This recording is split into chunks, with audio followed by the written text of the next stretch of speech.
So recently, the Secretary of Health and Human Services, Robert F. Kennedy Jr., came out and announced new dietary guidelines for Americans that had the internet stirring. I'm sure you saw posts all over the place about it.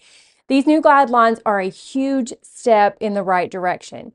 So today, I want to tell you what's good about them and what I wish that they had added that would have made them even better. Things that you can personally do in your own homes to supercharge your health. Let's go. Welcome to If Mama Ain't Healthy, Ain't Nobody Healthy.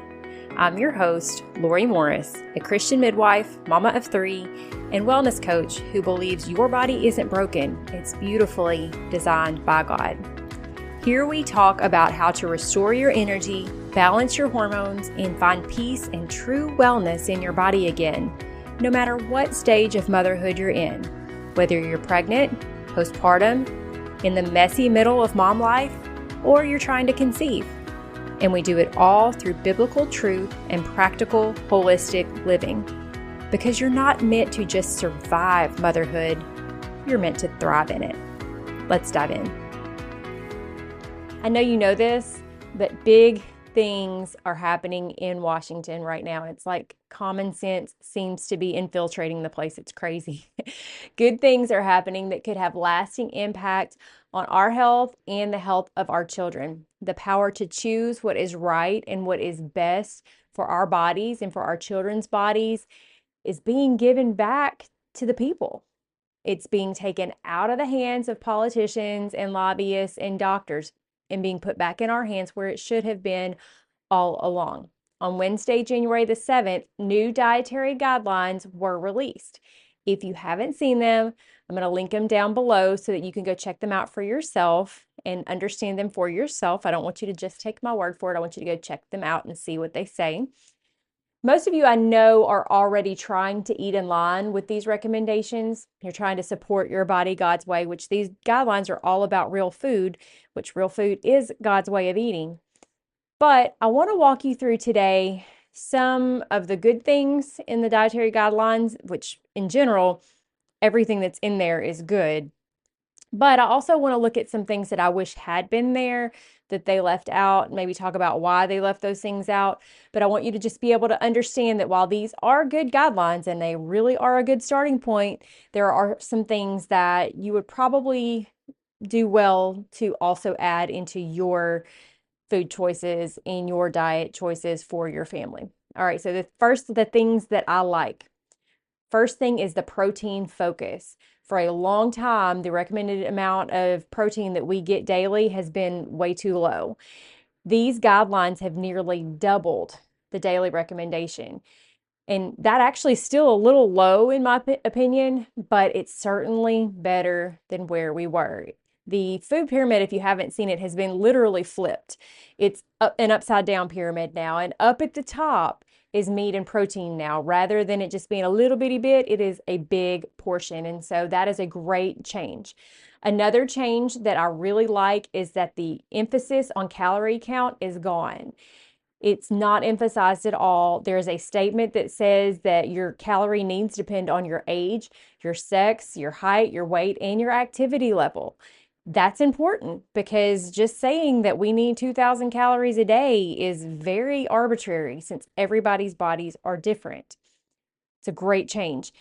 Right in that same section of the guidelines, there's an emphasis put on hydration with water. Imagine that, with water and unsweetened beverages. It specifies unsweetened because beverages are one of the main places that all this extra sugar has been getting into our diet, and that is emphasized. So I really like that change. Another great one on page 6 of the guidelines. I don't know why I wrote down the page number for that one and not the others, but I did for this one. On page 6, you'll see a section about breastfeeding. I love what this section says. It says for the first 6 months, only breast milk.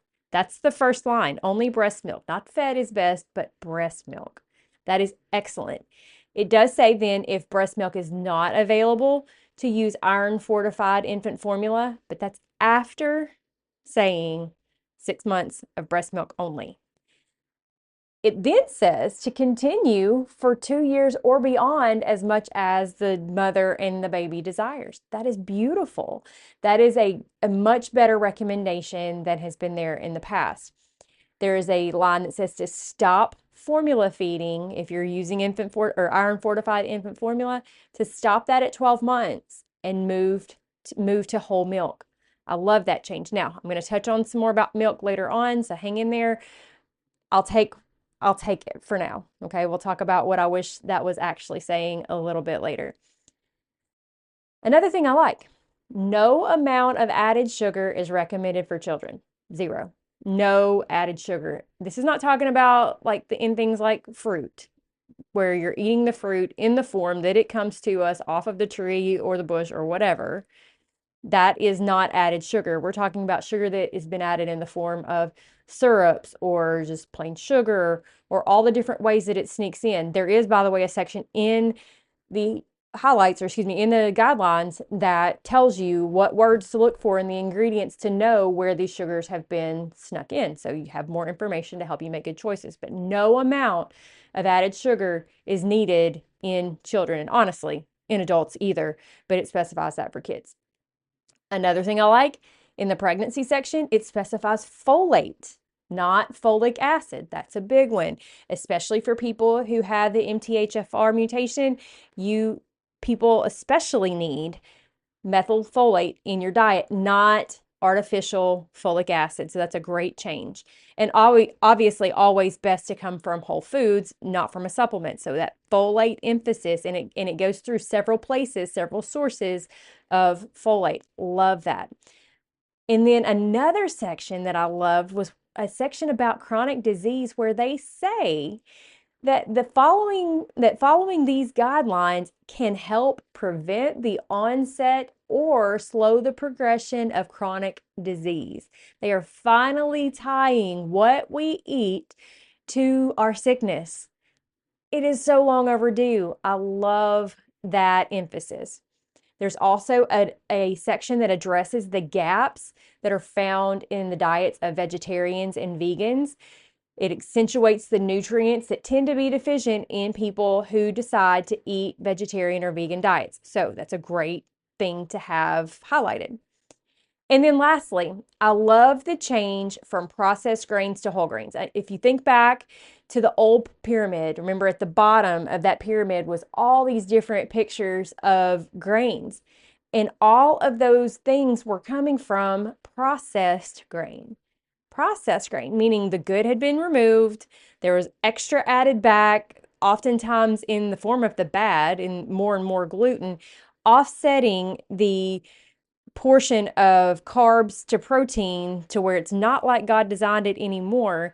And I believe this is the root of many of our gluten sensitivities. Combine that with all the glyphosate that is found on our conventional wheat, it's a perfect recipe for creating gluten sensitivities that are prevalent in our society today.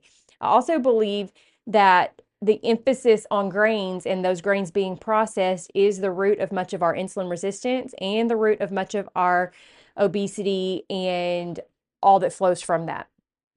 Think of what most snacks that we've been eating for years, all the middle aisles of the grocery store, all the processed foods. Think about what those things are made from. Nearly all of them in some form have processed grains in them. That recommendation has been changed to whole grains, grains that are present in their entire portions the way God designed them. That is a wonderful change. Now, there's another caveat about that one that I'm going to touch on as we enter into the things that I wish had been there that weren't. Okay, I'm not hitting the grain one just yet. That'll be a little bit later. But the first thing I wanted to talk about was salt. Now, they do in these guidelines talk about how salt is not all bad, and that is true. There is a section that talks about how much sodium a person needs and how that changes based on different activities and things like that. That's great. That's addressed on page 5 of the guidelines. Salt in and of itself is not the enemy. What is the enemy is iodized table salt, and they did not specify this detail. Iodized table salt, which is the salt that you're seeing in your restaurants on tables. It's if you're not paying attention, if you're just buying salt at the store in the round little cartons that have the little metal spout at the top, that is your regular old table salt. That is the enemy. It's only sodium. It has been highly refined and trace minerals have been removed. Your body needs these trace minerals to keep your bodily fluids and your blood pressure in balance. Your body needs them for nerve signaling, for muscle contraction, and for adrenal and thyroid function. Table salt that has had so many of these minerals stripped out increases water retention, it stresses the kidneys, and it can make blood pressure worse. That's where the whole emphasis from the medical community comes, where they tell you to restrict your salt intake. That's because that kind of salt really is a problem. But they never acknowledge the fact that you need sodium in your diet, but you need it in the proper balance with the other minerals that naturally come with it so that your body can properly use it to keep your fluids in balance. Table salt also has anti-caking agents added that keeps it from clumping up and makes it flow freely and all pretty and everything. But see, those caking agents can reduce the availability of the sodium in the salt while also causing irritation to your gut, and they add an unnecessary chemical burden. Also, iodine is added to these salt products, and we're told that's a good thing, but it's not added well. It's not added in a form that is well utilized by our body. The iodine in that I can't say it. The iodized portion of the salt, let's say that since I can't seem to get the words right, it's in an unstable form. So it doesn't solve the problem of people not having enough iodine in their diets as is claimed. Okay. Real salt, on the other hand, does not do these things, the negative things that I talked about. Your cells recognize unrefined salt. Real salt contains amounts of magnesium, potassium, calcium, trace lithium, iron, and zinc. And all of these minerals support sodium in the job that it does. These minerals help the salt and the sodium to enter the cells properly, and it supports adrenal signaling, and it improves hydration instead of leading to bloating because it helps the body keep the fluids where they're supposed to be. This is how God designed it to be. Minerals combined support each other and they buffer each other and they help things to stay in balance. And as far as iodine goes, the best place and the best way to get iodine is through your diet from seafood, sea vegetables, pasture-raised eggs, and unpasteurized dairy. I wish they had addressed this because it is a huge, very important detail that was missed. Another thing that I wish that they had addressed is alcohol. Now, there was an alcohol section on that same page, the same page as the sodium. On that page, they say to limit alcohol, which is good to some degree, but there is no amount of alcohol intake that does not in some way negatively impact our organs. Additionally, they specify that pregnant women should avoid it completely. Of course, that's true. But most women are pregnant for at least 2 weeks before they even know that they're pregnant. And that was not emphasized. Alcohol intake always leads to a toxic burden that the body has to work hard to clear. I wish that they had said to avoid alcohol altogether. The world has romanticized alcohol and made it seem so fun, but we all know that it leads to nowhere good, both for our health and for other aspects of life. Not to mention, as Christians, we're told to avoid it. If you want to learn more about the sinful aspect of alcohol, it's not really what I'm going into in this podcast, but I'm going to link a good video about it in the show notes to help you walk through the scriptures to understand what the Bible says about alcohol intake. All right, another thing that I wish had been addressed, I alluded to earlier, whole milk was there in the food pyramid. That's great, but not raw. I love that they moved away from recommending things like low fat or reduced fat dairy options, because when you remove those things, they are often adding other things in its place and making it much more processed, making it further from its original form. But whole milk that has been pasteurized has had things changed in it chemically that cause your body not to recognize it and not to be able to use it well. The processes of pasteurization and homogenization cause milk to become foreign to your body. And I get that it was probably a bridge too far for them to recommend unpasteurized dairy or raw dairy at this point. They've got plenty of other fish to fry, so to speak. However, it would have been good to see that. Now, caveat, obviously, if you're going to use unpasteurized dairy, you need to be getting it from a source that you trust, that you know is using good cleaning practices to make sure that the product is safe. Obviously, that's one of the reasons why you want to know your farmer. You want to be able to see where the milk is coming from. And that was a little more than maybe the guidelines could address, but I wanted to address it here because we know that unpasteurized dairy is the form that our bodies recognize, and it's the form that our bodies can use well and be nourished well from. And then the last thing that I wish that they had emphasized or put a focus on, or even just mentioned that they did not, is an organic focus. There was not much, if any, mention that I could find making sure that the foods we are eating are not laden with chemicals and toxins that our bodies are then burdened with trying to remove. I would have liked to have seen that addressed. There's a huge emphasis on vegetables. There's a huge emphasis on fruits and on grains and things like that. But so many of those things that we do need in our diets are doused with chemicals that our bodies do not know how to deal with, and they create a burden that is toxic. And I wish that that had been addressed. Again, perhaps that's a bridge too far. Perhaps that's more than they felt like the public can handle right now. I don't know why that wasn't addressed, but I hope that in the future it will be. You've probably noticed that there are some pretty strong opinions bouncing around on social media, and that it's hard to get a good discussion going about these things. And it's pretty much because everything is so politically charged. If a certain person recommends it, it's going to automatically be deemed as bad. And if you support it, then you're going to be, oh, how shall I say it? Bad-mouthed. We'll just leave it at that. But the good news is you don't have to deal with that anymore. These are the exact reasons, or some of the exact problems that led me to build Verity Village for women like you. Inside of Verity Village, we are sharing information and engaging in conversation about these topics every day in a place without noise and without distraction or judgment. One member already messaged me and said that she has started making Verity Village her first stop of the day instead of social media because of all the propaganda that she was getting in her feed on social media around some of these topics. In the village, she knows that she's going to find up-to-date information with a biblical perspective to support her learning. As Christians, we have to be aware of how hard the enemy is working to get our focus on the wrong things. Distraction is one of his biggest tools for Christians. He will try anything to weaken our faith and our focus.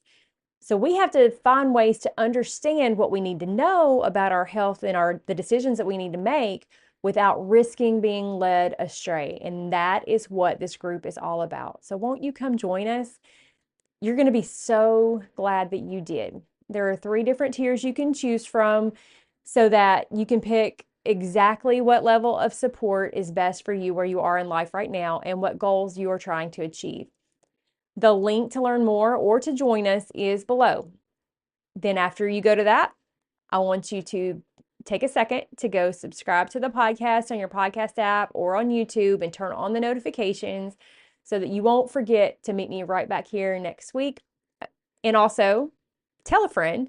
If you're learning a lot from this podcast, if you're enjoying it, one of the best things you can do besides leaving a review is to share it with a friend. So tell your friends and then meet me back here next week. If you were blessed by today's episode, please take a minute to share it with another mama friend you know needs this info, or post a screenshot on your Instagram stories and tag me so I'll know you loved this episode. Then come hop into our Facebook group to find your people and have some like-minded support throughout your week. Also, I'd love it if you'd head to YouTube and subscribe to my channel. You can find links for all of these things in the show notes. I'm so thankful for you, and I look forward to hanging out again with you right here next week.